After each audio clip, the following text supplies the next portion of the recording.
Hello दोस्तों, कैसे हैं आप लोग। हमारी आज की कहानी का नाम है मिठाई। अमन, आओ इधर, जल्दी से सो जाओ, सुबह बुआ को आना है। तुम्हें याद है ना, भाई दूज है। दिशा ने अपने 10 साल के बेटे से कहा। हाँ माँ, याद है, 10 बार बता चुकी हो आप। बुआ आ रही हैं, बुआ आ रही हैं। बुआ ना हो गई, कोई भूत हो गया। तभी नरेश दिशा के पति बोल पड़े। सही कह रहा है अमन, पता नहीं जब भी रमा दीदी को आना होता है तुम इतनी एक्साइटेड क्यों हो जाती हो। पापा एक्साइटेड नहीं, टेंशन में आ जाती हैं कि कहीं कोई कमी ना रह जाए, कहीं घर की कोई चीज़ ऐसी ना रह जाए जो बुआ को ना खिलाई जाए। चुप रहे, तू सो जा चुपचाप। और आप जी मिठाई ले आए। जी मैडम, जैसा आपने और माँ ने कहा था सभी ले आया हूँ। ठीक है, मैं एक बार माँ को दिखा आती हूँ। इसमें दिखाने वाली क्या बात है, जो उन्होंने बोला था मैं ले आया हूँ। थोड़ा अगर इधर उधर हो भी गया तो क्या बात है। तुम सो जाओ अब। अरे नहीं, आप जानते हो ना, माँ का गुस्सा कुछ भी इधर उधर हो गया तो पूरा घर सर पर उठा लेंगी। कुछ नहीं होता, तुम चिंता मत करो। कल मैं घर हूँ, मैं सब ठीक कर दूंगा। जी ठीक है। दोनों मुस्कुरा सोने चले गए। अगले दिन सुबह जल्दी उठ दिशा ने साफ सफाई की और रसोई में सबके मनपसंद पकवान बनाने लगी। आशा जी उठकर आई तो उन्हें खुशी हुई कि उनकी बेटी के आने से पहले सारी तैयारी हो गई है। उन्होंने दिशा को आवाज़ लगाई। दिशा जरा इधर आना, रमा को देने का सामान तैयार हो गया क्या।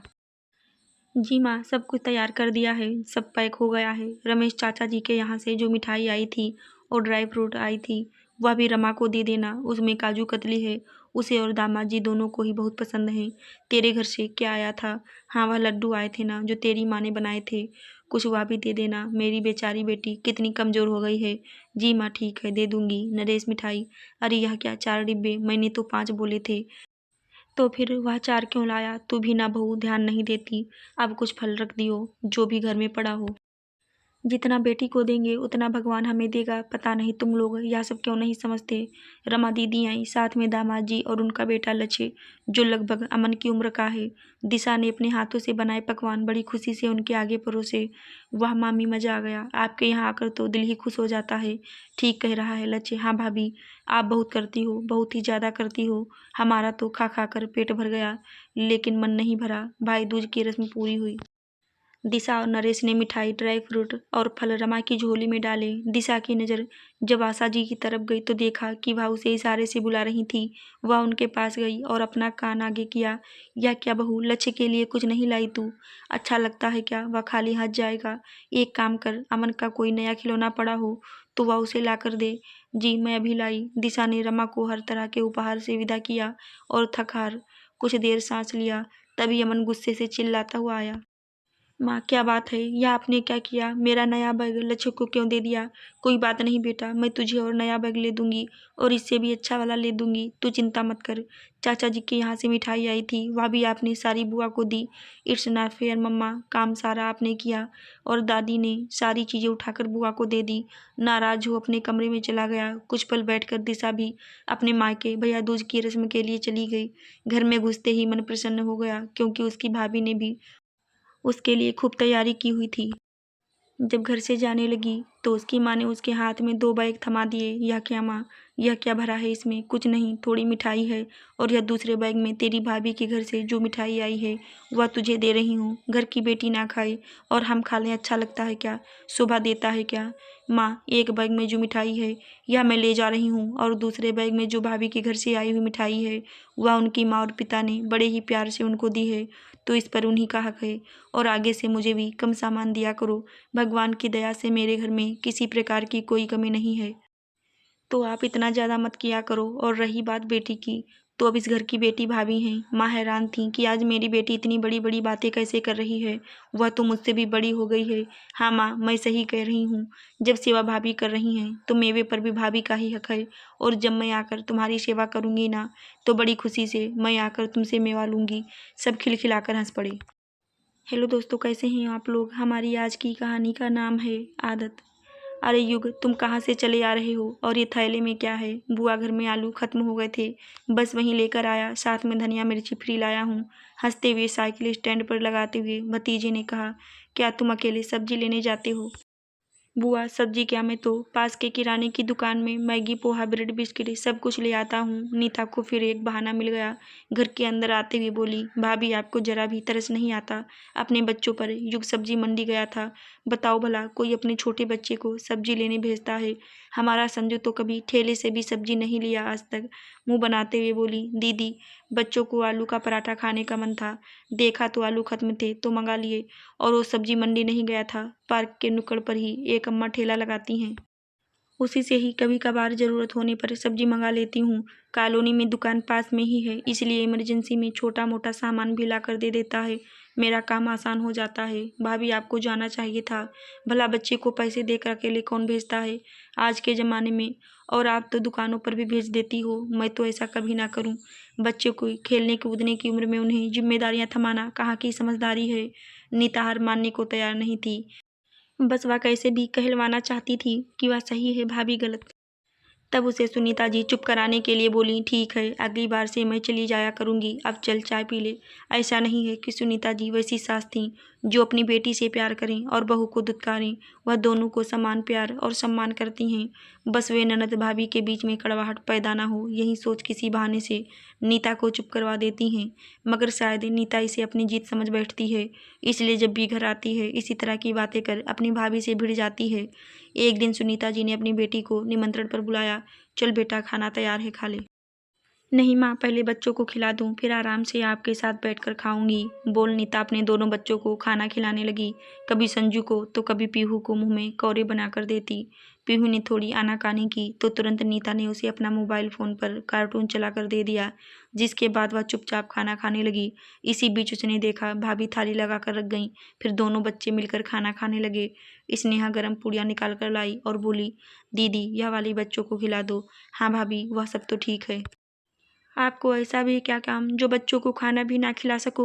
थोड़ा बच्चों पर भी ध्यान दिया करो। बेचारा युग सुबह को खाना खिला रहा है, कभी वह नखरे कर रही तो हाथ से भी खिला रहा है।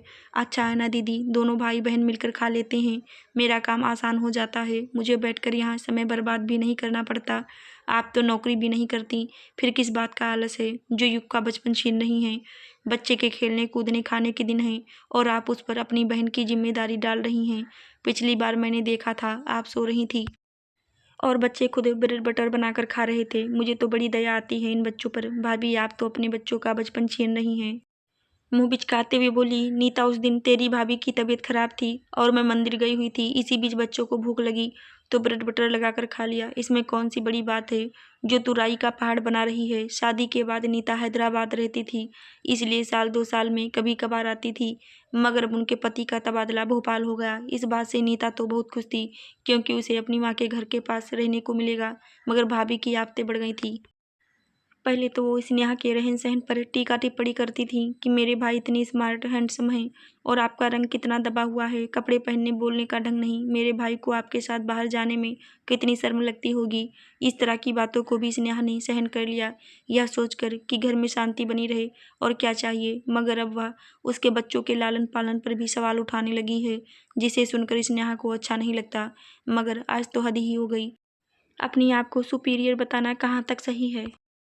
एक माँ अपने बच्चे का लालन पालन सबसे बेस्ट ही करती है, इसका एहसास आज नीता को कराना ही होगा, वरना मेरी चुप्पी नीता को सिर्फ बढ़ावा देगी और अपनी गलती का एहसास नहीं होने देगी। आप चिंता मत करो दीदी मेरे बच्चों की, आप तो अपने बच्चे को संभाल लो, कहीं आप बाद में पछताना ना पड़े। यह जो आप पीहू को दिन भर मोबाइल फ़ोन पकड़ा देती हैं, कभी पढ़ाई लिखाई के नाम पर तो कभी खाना खिलाने के नाम पर, यह उसके लिए कितना हानिकारक है ये बताने की ज़रूरत नहीं, फिर भी बता दूँ।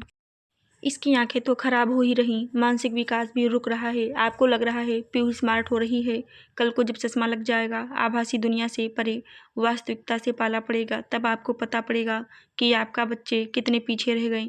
और संजू मेरे युग से 1 साल बड़ा है, मगर घर से बाहर अकेले नहीं जा पाता, कभी ज़रूरत पड़े तो दुकान से 20 रुपये का हिसाब नहीं कर पाता। स्कूल जाने से पहले, स्कूल आने के बाद पूरी तरह आपके ऊपर निर्भर रहता है। अगर आप उसकी ड्रेस ना उतारो तो वह दिन भर स्कूल ड्रेस में ही घूमता रहे, यहाँ तक कि खाना भी आपके हाथों से ही खाता है। अब आप ही बताइए, मेरे बच्चे ज़्यादा अच्छे और आत्मनिर्भर हैं आपके आपकी हिम्मत कैसे हुई भाभी मेरे लालन पालन पर उंगली उठाने और मुझसे ऐसे बात करने की? अरे आखिर मैंने कहा ही क्या है? आप युग और सुबह दोनों पर काम करने के लिए किस तरह दबाव बनाती हैं? इतने छोटे बच्चे हैं, उनसे बाजार के काम कराती हैं। युग को तो आपने नौकर समझ रखा है। देख रही ना माँ, मैं तो भाभी की भलाई के लिए बोल रही हूँ और यह उल्टा मुझ पर ही चिल्ला रही हैं। बहुत देर से चुप बैठी सुनीता जी बोली, तो क्या गलत कहा स्नेहा जो तुम इतना चिल्ला रही है? माँ, आप मुझे समझा रही हैं, आपको भाभी को बोलना चाहिए, वो अपनी ननद से किस तरह बात कर रही हैं। अरे मैंने बोला ही क्या, यही कहा ना, बच्चों से खेलने कूदने की उम्र में काम नहीं कराना चाहिए। और फिर युग तो लड़का है, उसे यह सब काम सीख कर क्या करना, कुछ सिखाना ही है तो सभी को सिखाएं। बेटा, आज पूरी दुनिया बेटा बेटी की बराबरी की बात करती है और तू ऐसी दकियानूसी बातें कर रही है।